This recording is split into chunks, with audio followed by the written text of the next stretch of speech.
Okay, so let's say you're given a job. Take one of the most terrifying pieces of classical music ever written, Mussorgsky's Night on Bald Mountain, and bring it to life on screen. I mean, that music is just pure, chaotic, evil in sound form. How do you even begin to do that? Do you aim high for some deep, artistic allegory about good versus evil? Or do you just go for pure spectacle, something designed to shock the audience and leave them completely breathless? Well, that's the exact question we're going to dive into today. And to do it, we're going to step onto a fictional studio lot and listen in on a really passionate debate between three key creators. You've got a pragmatic director, a super idealistic poet, and a crowd-pleasing jester, all arguing over the best way to bring the horrifying legend of Chernabog to the screen. All right, so let's kick things off with the director. He's the boss, right? And he has this huge task in front of him. He's got the music, Night on Bald Mountain, which is all thunder and rage, but now he has to figure out the impossible. What does that actually look like? So he just throws the question out there to his creative team. In one corner, you have the poet, who's all about high art and deep meaning. And in the other corner, you've got the jester, who's all about pure, unadulterated entertainment.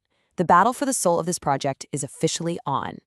First up to the plate is the poet. He jumps right in, arguing that they have a responsibility to do way more than just, make a scary cartoon. For him, this is a chance to say something much, much bigger. See, he thinks their real purpose here is to explore that timeless, epic struggle between darkness and light. They need to tap into something way deeper than a simple jump scare. And the centerpiece of this whole vision is the villain himself, Chernabog.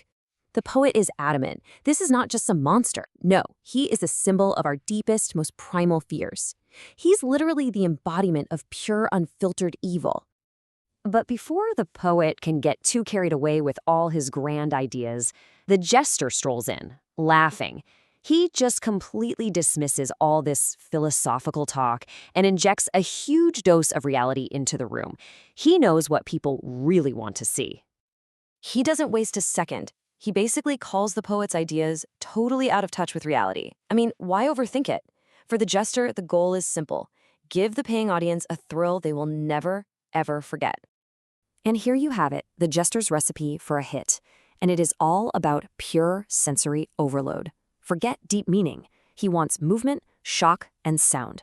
He's talking about a witch's sabbath, demons flying everywhere, a villain so big he blots out the light, and of course, a good old-fashioned cheap thrill. It's a formula for pure, visceral fun.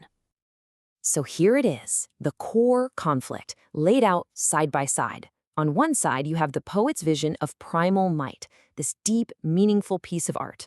On the other, the jester's movement and sound, loud, thrilling entertainment. It really feels like an impossible choice, doesn't it? How can one project possibly be both? And that brings us right back to the director. He's been listening to this whole argument unfold, and now it's his job to step in, play mediator in this creative war, and somehow forge a single unified path forward for everyone. And this is where you see the director's real genius.